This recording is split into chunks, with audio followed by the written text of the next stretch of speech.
I need you to understand something before this starts. I'm not the kind of person people write stories about. I don't run toward danger. I don't chase mysteries. I don't believe in things that don't make sense. I've always been practical, predictable, the kind of person who takes a job because it pays, not because it matters. And that's exactly why this happened to me. Because I didn't ask questions. Not at the beginning. Not when I should have. By the time I got hired at the Green Lake Regional Bus Terminal, I had been unemployed for 7 months. That's long enough for your savings to disappear. Long enough for rejection emails to stop hurting and start feeling normal. And long enough for you to say yes to something you don't fully understand just because it's there. The job title was Night Dispatch Coordinator. Sounds harmless. It wasn't. The terminal sat at the edge of town where everything started to thin out into warehouses, rail yards, and long stretches of nothing. During the day, it looked like any struggling transit hub. Functional. Busy enough to justify staying open. Drivers moving in and out, passengers waiting, announcements echoing overhead. At night, it became something else. Not dangerous. Just empty in a way that didn't feel right. Like a place that forgot what it was built for. My job was simple. I sat in a small, windowless dispatch office on the second floor and monitored the radios and phone lines. If a driver had an issue, mechanical failure, medical emergency, delay, anything, they called in, I logged it, handled it, moved on. Most nights, nothing happened. By 1 a.m., everything went quiet. The kind of quiet that stretches too far. The kind that makes small sounds feel louder than they should. That's when it started. But before that, there was a warning. My trainer, Deborah Kolnick, was efficient and cold in a way I respected. She showed me everything I needed to know in 2 nights.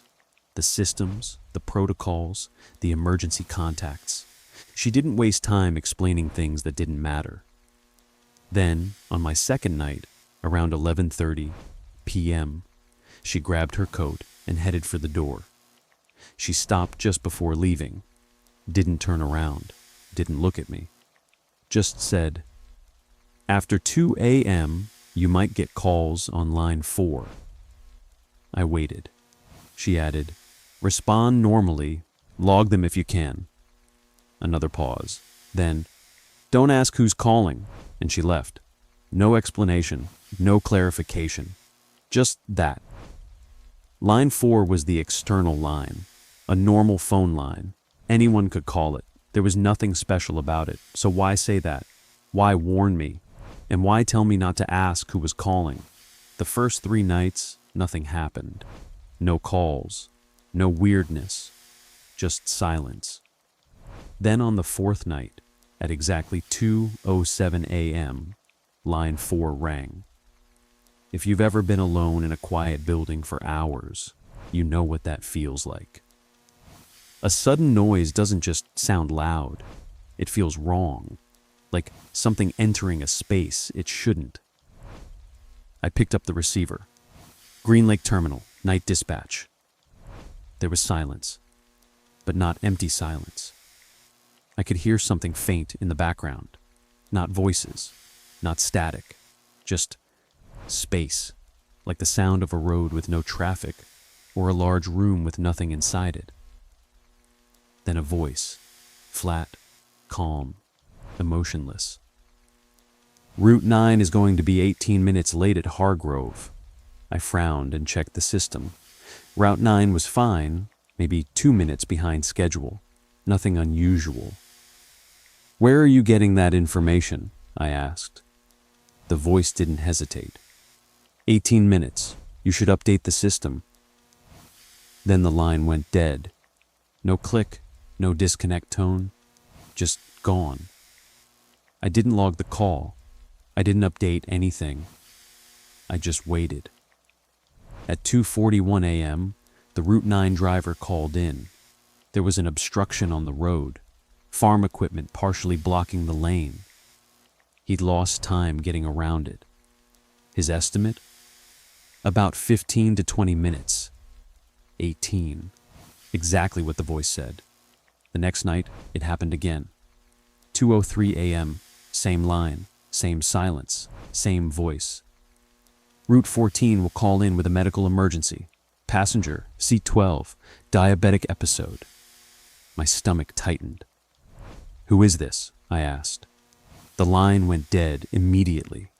I stared at the phone. I thought about calling the driver, asking if everything was okay. I didn't. But I did something else. I prepared. I pulled up the nearest emergency contacts. I looked up ambulance routing near Crestline Road. At 2:31 a.m., the driver called. Passenger unresponsive. Possible diabetic issue. Exact location. I already had everything ready. The ambulance arrived fast. The passenger survived. I logged the incident, but not the call. That's when everything changed. Because at that point, I couldn't pretend it was coincidence anymore. The calls weren't reacting to events. They were ahead of them. And suddenly, Deborah's warning made sense. The calls continued every night. Always after 2 a.m., never before, never after 3:15, and every single one was accurate. Not close, exact. Delays, mechanical issues, no-shows, weather changes, passenger incidents, everything. I stopped asking questions, not because I didn't want answers, but because I already knew what would happen if I asked. The call would end, and I'd be left with nothing. What made it worse wasn't the calls. It was that no one else seemed to care. My reports were perfect.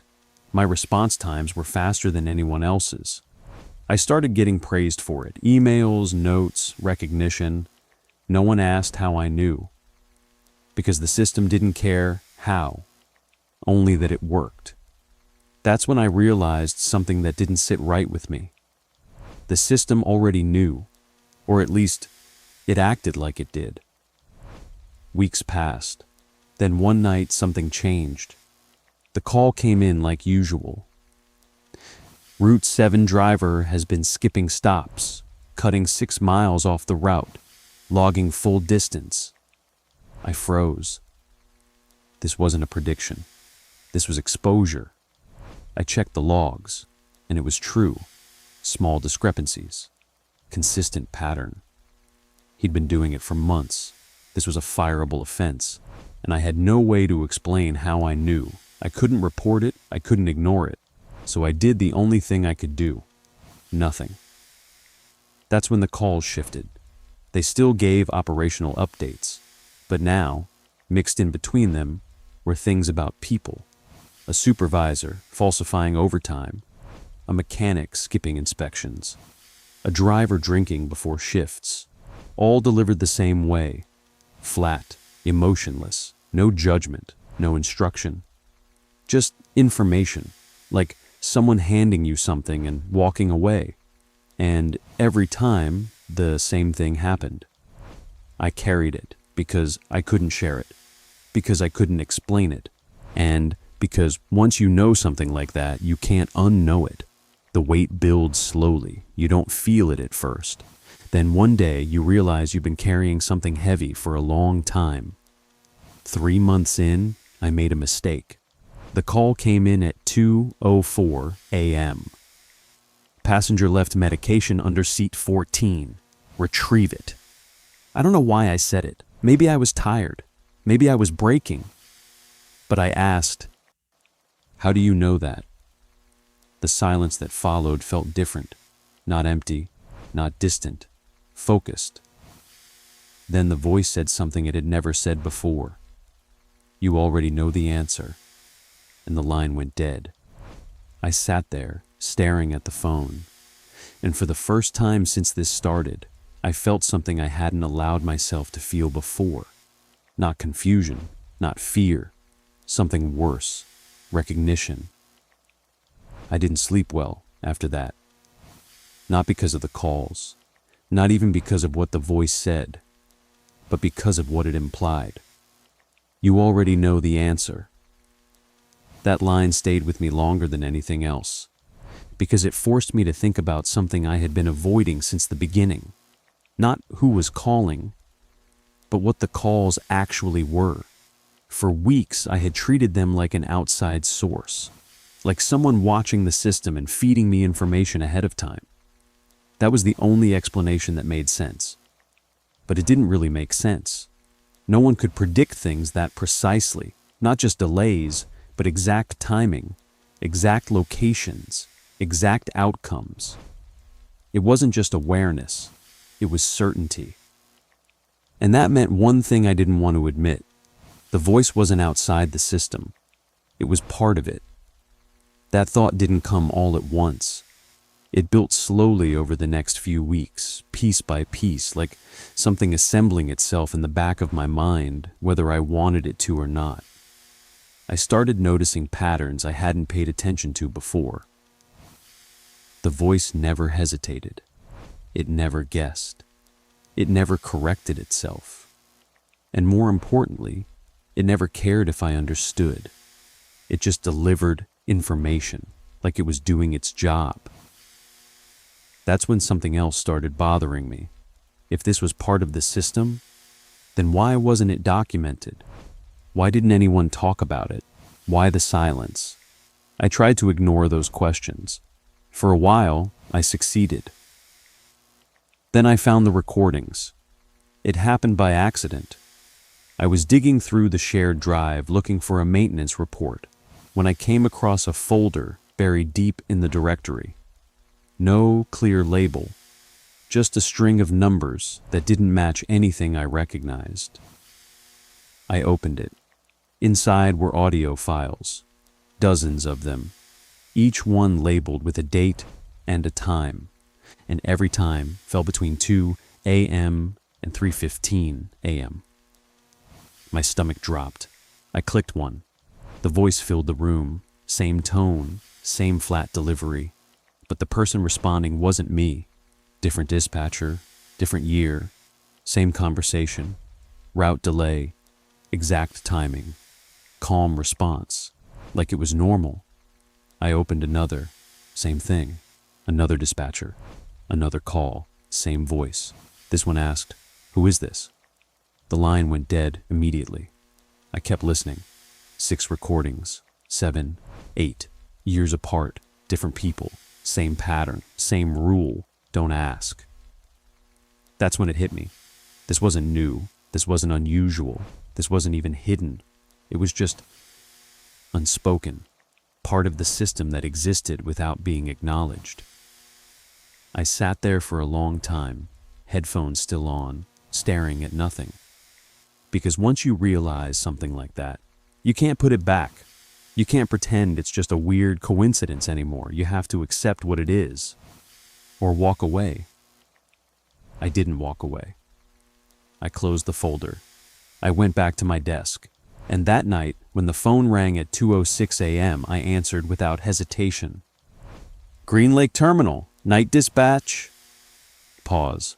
"Route 11, delayed 9 minutes due to fog." "Copy," I said. That was the first time I said it. Copy.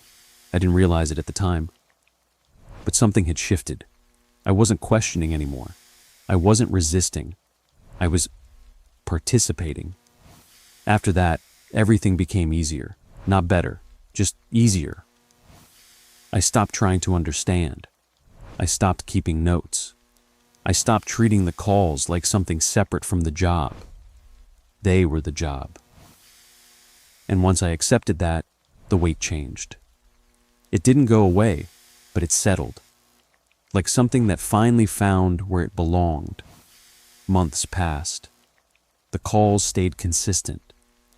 2 to 3 per night, always precise, always correct. I became good at the job. Really good. Fast responses. Clean reports. No mistakes. I got another commendation email. It didn't mean anything to me anymore. Because I knew something they didn't. Or maybe something they chose not to know. One night, about 6 months in, I crossed paths with Osorio in the hallway. He had been the night security guard since before I started. Quiet guy, kept to himself. Always in the camera room watching something on his phone. He stopped me. "You doing okay up there?" he asked. "Yeah," I said. "Quiet night."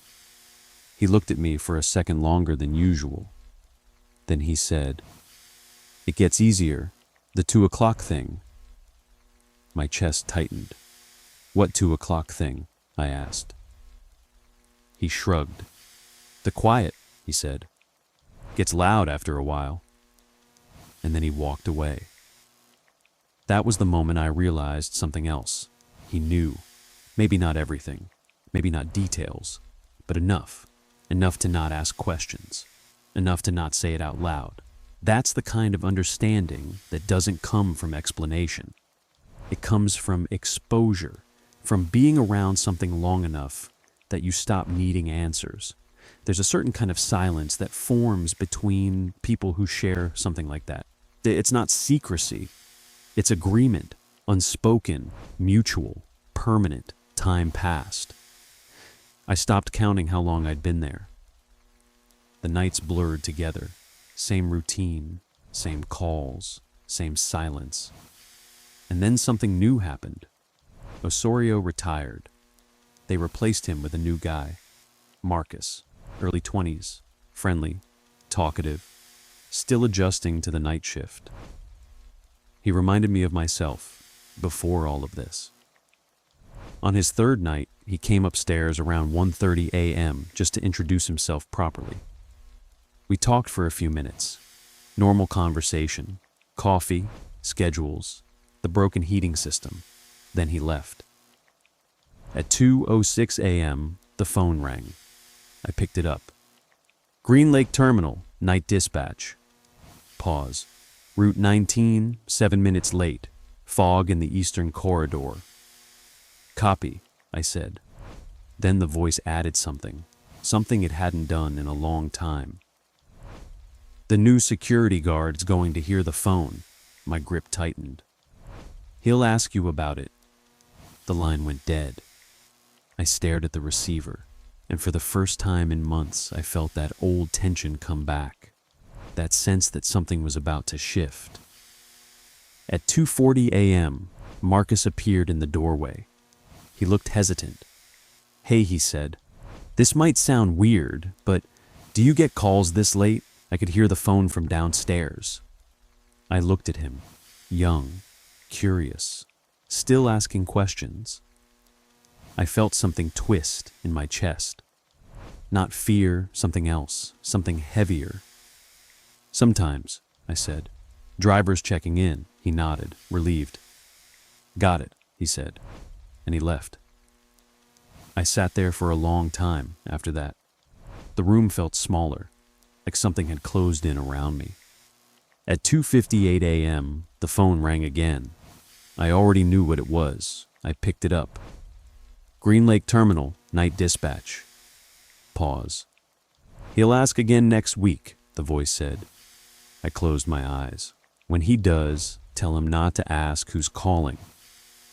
Silence. Then the line went dead. I sat there, holding the receiver, and I realized something. Something I hadn't fully understood until that moment. This wasn't just a system. It was a process. And that process didn't just include the calls. It included me. It included Deborah. It included Osorio. And now it was including Marcus. That's how it worked. Not through force, not through fear, but through repetition, through normalization, through slow, quiet acceptance. You don't get pulled into it all at once. You become part of it gradually, until one day you realize you're the one passing it on. The next night, I came in early, sat in the same chair, watched the same screens, waited. 2:06 a.m. The phone rang. I answered. Same voice, same tone, same certainty, and I said the same thing I always say now. "Copy." No hesitation, no questions, no resistance, just acceptance. because that's what the job is. Not dispatching, not coordinating, not managing routes. It's answering the call. It's being the connection. It's becoming part of something that doesn't need to explain itself to you. Something that doesn't need your permission, only your participation. And once you're in, you don't leave. Not really. Even if you quit, even if you walk away, it doesn't matter. Because the system doesn't need you specifically. It just needs someone. Someone who will sit in that chair, pick up that phone, and not ask the wrong question. Next week, Marcus is going to come upstairs again. I already know that. I already know what he's going to ask, and I already know what I'm going to say. I'm going to look at him the same way Deborah looked at me. I'm going to keep it simple, clear, easy to follow. And I'm going to say, after 2 a.m., you might hear the phone. Pause. Don't ask who's calling, and just like that, he'll be part of it too.